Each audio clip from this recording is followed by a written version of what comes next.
नमस्कार, मैं राहुल कुमार और आप देख रहे हैं मेरा जिला। मेरा जिला फिर एक नई कहानी लेकर आया है और उस कहानी में हम आपको बताएंगे आखिर एक महिला कितने संघर्ष के बाद में समाज सेविका में उतरी। आपको बता दें कि वह महिला और कोई नहीं, संबल के एक प्रसिद्ध व्यापारी की पत्नी है और उन्होंने किस तरह से समाज सेविका में कदम रखा और उससे पहले वो क्या करती थी, उसी को जानने के लिए आज हम पहुंचे हैं शालिनी रस्तोगी। उनसे बात करेंगे, आज उन्हीं से ही बात करेंगे कि आखिर वो समाज सेविका के तौर पर जानी जाती हैं।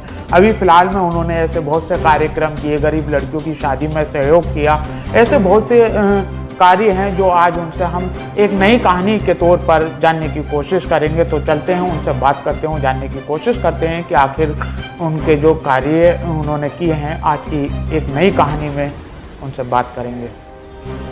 तो आज हम शालिनी रस्तोगी जी के पास में हैं और उनसे जानने की कोशिश करेंगे आखिर इस टाइम पर वो समाज सेविका के तौर पर जानी जाती है। नारी जॉइंट्स ग्रुप ऑफ नारी जागृति की अध्यक्ष हैं और भी कई संगठनों से वो जुड़ी हुई हैं। उसी को लेकर हम सबसे पहले मेरा जिला का खास कार्यक्रम चल रहा है, एक नई कहानी, और उस नई कहानी में आज हम आपके पास आए हैं और जानने की कोशिश करते हैं कि आप जब समाज सेविका के तौर पे समाज में आई है तो उससे पहले क्या करते थे आप? उससे पहले मैं एक मध्यम परिवार की लड़की हूँ। मेरी मम्मी सर्विस करती थी, मेरी प्रवेश रस्तोगी, उनकी बेटी हूँ। मेरा नाम शालिनी रस्तोगी है और मैं मुरादाबाद में रहती थी। मेरा पीहर मुरादाबाद का है। तो इसके बाद थोड़े बड़ी स्ट्रगल के बाद मेरी मम्मी ने मेहनत की, परेशानियाँ झेली। उसके बाद मेरी जैसे तैसे करके किसी से करके शादी करी। मैं एक संपन्न परिवार में आई हूँ। मेरे पति के नाम श्री दिनेश कुमार रस्तोगी के साथ मेरी शादी हुई। सन 80 में मेरी शादी हो गई। 42 साल हो गए मेरी शादी को यहाँ पर। और फिर मैं बहुत आराम से रहती हूँ, बहुत कोई परेशानी नहीं है मुझे। लेकिन मेरे पति चाहते थे कि मीनू सबसे, मेरा घर का बोलता नाम मीनू है। अच्छा। हाँ, मेरा बोलता नाम मीनू है, वैसे मेरा नाम शालिनी रस्तोगी रजिस्टर्ड जो है। तो मेरे पति यही चाहते थे कि मीनू घर के काम के साथ साथ तुम बाहर का काम भी देखा करो। घर का काम में इतनी सहायता करती हो घर बैठे बैठे, तो कम से कम बाहर वालों को भी सहायता दिया करो। मेरे पति ने भी बहुतों को सहायता दी। उनकी शुगर मिल थी, श्री कुमार शुगर मिल के नाम से, और वो उसके व्यापारी, बहुत अच्छे रेपुटेशन घर में मैं आई हूँ। उसमें उन्होंने क्या काम किया, उन्होंने बहुत लोगों को उन्होंने शादियाँ कराई, गरीबों को कपड़े भी देते थे, रोजगार देते थे। उनका कहने का मतलब ये था कि मीनू पैसा दे के किसी को थोड़ी सी ज़िंदगी संवार सकती हो, लेकिन किसी को रोजगार देने के बाद तो उसकी सारी ज़िंदगी संवर जाएगी। ये सोचो आप। यही हम लोगों के, मेरे भी विचार ये थे। मेरे पर्स में आज, मैं शुरू से बचपन से मेरा ये रहा कि मेरे पर्स में अगर 200 रुपये भी हैं और 20 रुपये भी हैं और सामने वाला भूखा है, तो लानत है मेरे पर्स के रुपयों की जो मैं अपने पर्स में मेरे पास है। आज भी मेरा यही विचार है। मेरे पास अगर पैसे होते हैं, सामने वाला भूखा बैठा है, तो मैं ये सोचती हूँ पहले उसे पैसे दे दो। उसका यही करते करते मैं सारी ज़िंदगी, आज 60 साल बीत चुके हैं इसी संघर्ष में। मैंने एक को रिक्शा दिलवाई, किसी गरीब थी कोई, वो कहने लगा कि भाभी हम आप पैसे दे दो, हमें रोटी खाने को चाहिए। तो मैं इनके, देखो बेटा, रोटी तो एक दिन दे दूंगी, 4 दिन दे दूंगी, कम से कम अब तुम रोजगार करोगे तो तुम सारी जिंदगी दोगे। बोले इससे अच्छी क्या बात है।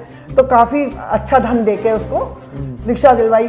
एक मेहरी काम करती थी, वो कहने लगी मेरे पति जो है जेल में बंद हो गए, उनकी रिक्शा बंद हो गई, मुझे सब्जी बेचनी है, भाभी थोड़े पैसे दे दो, थोड़ा सा गुजारा हो जाएगा पति को साथ। तब भी मैंने उसको अपने पैसे दे करके उसको सब्जी का ठेला लगवाया, उसने सब्जी बेची। मुझे अंदर से ही बहुत अच्छा लगता है कि कम से कम मैं किसी के काम तो आ जाऊँ। मुझे अपने पैसों की इतनी नहीं है। मैं ये नहीं चाहती कि मेरे पर्स में पैसे पड़े रहें और सामने वाला भूखा बैठा। यही मोदी जी और योगी जी की भी यही इच्छा है कि गरीबों की सहायता करें। बिल्कुल सही कहा आपने। जैसा कि हम देखते हैं कि लोग आजकल बहुत से दान देते हैं, लेकिन हम उनसे ये भी कहना चाहेंगे, जैसे कि आपने बताया कि पैसे अगर हम देते हैं किसी को तो वो कुछ दिन चल जाते हैं, लेकिन किसी को अगर रोजगार देना हो तो वो सबसे बड़ा धन कहलाया जाता है। एक जैसे कि हम गरीब कन्या की शादी में अगर किसी के सहयोग करते हैं तो वो महादान कहा जाता है। गरीब कन्या की शादी में रुपए न देकर उसको वस्तु दी जाए ताकि उसके काम आए।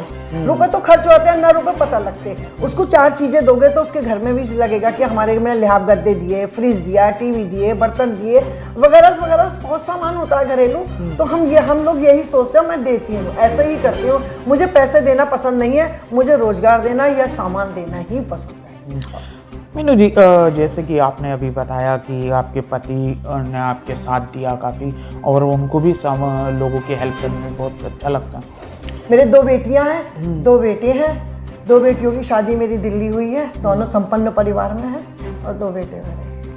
अच्छा, अगर हम बात करें कि अभी फ़िलहाल में हमने देखा कि आप कई संगठनों से जुड़ी हुई, लेकिन वो लम्हा बताइए जब आपके जो हस्बैंड हैं, पति थे, एक्सपायर हुए, फिर कितना मन दुखी हुआ? फिर कभी सोचा कि हम कभी समाज सेविका करेंगे या फिर इस तरह से? नहीं, वो जब नहीं रहे तो थोड़े समय के लिए तो मैं परेशान रही, बहुत परेशान, जो कि स्वाभाविक है, परेशान होना तो स्वाभाविक ही है। तो मैं सोचती थी मैं नहीं जा रही, अब मैं घर से नहीं निकलूंगी। लेकिन मेरी फ्रेंड्स हैं, मेरे रिश्तेदारों ने ये कहा, मेरे दामाद का सबसे ज़्यादा सपोर्ट है इसमें। मेरे दोनों दामादों का सबसे 100% उनका सपोर्ट है, जो कि सौरभ रस्तोगी और अंकुर रस्तोगी मेरे 2 दामाद हैं। उनका वो कह रहे हैं, मम्मी आप बहुत अच्छा काम कर रही हैं, आप इसमें सक्सेसफुल होंगे, आप कई संस्थाओं की अध्यक्ष बनेंगी। हिंदू जागृति महिला मंच की मैं जिला महामंत्री हूँ, और जैन गुरु नारी जागृति की अध्यक्ष हूँ, और साहित्य संगम में भी मैं सेविका रह रही हूँ। काफ़ी इसमें लगा रखा है, लेकिन मुझे स्ट्रगल काफ़ी करना पड़ा। लोग बोलते भी हैं कि चली जाती हैं रात में, शाम को आती हैं, दोपहर को आती हैं, लेकिन मैं दुनिया की परवाह नहीं करती, अपना मन साफ है। सच बोल जहाँ चाहे वहाँ डोल। मेरे पति के जाने के बाद में, जैसे कि अभी आपने बताया कि लोगों ने मुझे काफ़ी तो बातें कही, हाँ। लेकिन घर में भी ये बातें देखने को मिली कभी? घर में तो किसी ने नहीं कहा मुझसे, घर में नहीं कहा, ना बच्चों ने कहा, ना कुछ कहा। हमने बहुत से कार्यक्रम देखे जिसमें कि आपने गरीब लोगों की सहायता की। अगर हम कोविड की बात करें तो आपने मास्क वितरण भी किए, कई लोगों की हेल्प की। तो वो हम जानना चाहते हैं उस पल में किस तरह से आपने पल बिताए। उस पल में तो बहुत ही संघर्षपूर्ण पल था। थोड़े से देखिए, पति के जाने के बाद थोड़ी फाइनेंशियली भी परेशानी। सन 2021 में ही वो 21 में एक्सपायर हुए, कोविड के दौरान। 25 मई 2021 में एक्सपायर हो गए। हालांकि ठीक थे, लेकिन भगवान को जो मंजूर है उसके आगे तो कोई कुछ नहीं कर सकता। लेकिन थोड़ा सा फाइनेंशियली हाँ थोड़ा प्रॉब्लम आई मुझे, लेकिन भगवान मेरे साथ है और उनका आशीर्वाद मेरे साथ है। मेरी मैया का दरबार है, जो कि यहाँ बहुत लोग आते हैं मैया के दरबार में, और देवी जी के भजन होते हैं, भेंटें होती हैं, और महा की नवरात्रों में माता रानी की वर्षगांठ हर साल होती है। जैसे आज कैसा लग रहा है कि जो आपकी पति की इच्छाएं थी कि हाँ कि ये निरंतर चलना चाहिए, गरीबों की सेवा करनी चाहिए, आज भी आप ऐसे ही कर रही हैं, कई संगठनों में आप जुड़ चुकी हैं, कई वो अध्यक्ष भी हैं आप, कैसा लग रहा है आपको? मुझे बहुत अच्छा लग रहा है, लेकिन मेरे मन को ये कहीं ना कहीं सुकून है कि मेरे पति का हाथ मेरे सिर पर जरूर है, और ना होते हुए भी है और होते हुए भी नहीं। ऐसा समझिए, कई बार ऐसा लगता है जैसे पीठ पे हाथ रख दी कि मीनू मैं तुम्हारे साथ हूँ, चिंता मत करो। बस वही मुझे सब सपोर्ट मिलता है, वही मुझे हिम्मत मिलती है। मैं जब भी जाती हूँ तो अपने पति से कह के ही जाती हूँ कि मैं देखो वहाँ जा रही हूँ। मैं उनको प्यार में बाबू बोलती थी कि बाबू देखिए मैं जा रही हूँ, है आप मेरा ध्यान रखना, मैं कहीं भी जा रही हूँ, आपकी मेरी इज्जत आपकी इज्जत है, और आपकी इज्जत ही मेरी इज्जत है। इसलिए मेरी दादी मम्मी यही कहती थी, बेटा पापा ने मेरे कहा था सच बोल जहाँ चाहे वहाँ डोल, कोई मन में झूठ मत रखना बेटा, कोई मन में छल प्रेम मत रखना। आज मेरी यही आता है, मुझे झूठ से सख्त नफरत है, मुझे यही नफरत है कि कहीं कोई इतना झूठ बोलता है ना, झूठ वहाँ बोले, भगवान भी कहता है झूठ वहाँ बोले जहाँ खप जाए और जो उसकी जान बची जा सके। झूठ वही बोलना चाहिए, अगर किसी की जान बच रही है तो वो आदमी झूठ बोले, अदरवाइज झूठ नहीं बोले। झूठ बोल के बेटा ना तो हम आपसे ले रहे हैं ना आप हमसे ले रहे हो, कोई कुछ नहीं ले रहा। इसलिए सच बोलो, कहीं भी जाओ, कुछ भी रखो, किसी के बहकावे में नहीं आना चाहिए, किसी के दुनिया चढ़ाने वाली बैठी है, बहुत चढ़ाती है, हमें भी चढ़ाती है, बच्चों को भी चढ़ाती है, ऐसा नहीं है, लेकिन चढ़ाने में कभी नहीं आना चाहिए। आज मेरी इतनी मेहनत, इतनी मतलब मैं समाज सेविका सिर्फ अपने बलबूते, अपनी हिम्मत से और अपने दामाद के आशीर्वाद से ना, इस सबका श्रेय किसे देना चाहती हैं? अपने दामाद को देना चाहती हूँ इस सबका श्रेय। सौरभ रस्तोगी और अंकुर रस्तोगी को इस सबका श्रेय मैं अपने दामाद जी को देना चाहती हूँ। ये रणनीति किस तरह से रहेगी? आगे की रणनीति यही है, गरीबों की सहायता करनी है हमें, और जैसे ये रजाइयाँ रखी हैं, रजाइयाँ बांटी हैं हमने इस बार, गरीबों को रजाइयाँ बांटी हैं, कंबल बांटे हैं। और आप जैसी महिलाएं बहुत सी हैं जो घर पर दबकर रहती हैं, जो लोगों की हेल्प करना चाहती हैं लेकिन आगे नहीं बढ़ पाती कि सिर्फ इसी चक्कर में कहीं कोई बदनामी ना लगा दे, कोई डर के मारे, तो उनको क्या संदेश देना चाहती हैं अपनी ओर से? उनको मैं ये संदेश देना चाहती हूँ, पहली बात तो डरना नहीं चाहिए। एक महिला अगर डर गई तो मर गई।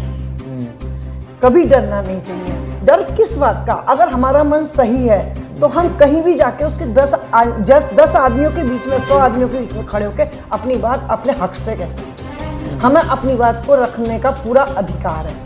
हम हर समय अपनी बात को रखने के लिए तैयार हैं और कभी किसी महिला को डरना नहीं चाहिए, निसंकोच होकर। और ऐसी महिलाओं का साथ लेना चाहिए जो निडर हैं। उनके साथ रहकर ही वो आगे बढ़ सकती हैं। डरपोक महिलाएं या कुछ मतलब कैन सुनन वाली एक धड़धड़ लगाए लुगई महिलाओं से के इस बीच में नहीं रहना, निडर होकर रहना चाहिए। और अब उनको मैं यही शिक्षा दूंगी, आगे बढ़ें। और अगर मेरा साथ चाहती हैं तो मैं उनके लिए हमेशा तैयार हूँ, हमेशा अपना साथ देने के लिए तैयार। और मैं अगर ऐसी महिला आपकी नज़र में कोई हो तो मुझे मेरे साथ करिए, मैं उनको अपने साथ रखने के लिए तैयार हूँ। तो देखा, ये थी शालिनी रस्तोगी जिन्होंने बताया कि इनके पति का सपना था कि आखिर जो अगर समाज में अगर कुछ करना है तो वो दान पुण्य से बढ़कर है किसी को रोजगार देना, तो वो निरंतर जारी है। और आज अगर हम बात करें तो आज शालिनी रस्तोगी ने बताया कि मैं आज जिन संगठन में हूँ तो वो मेरे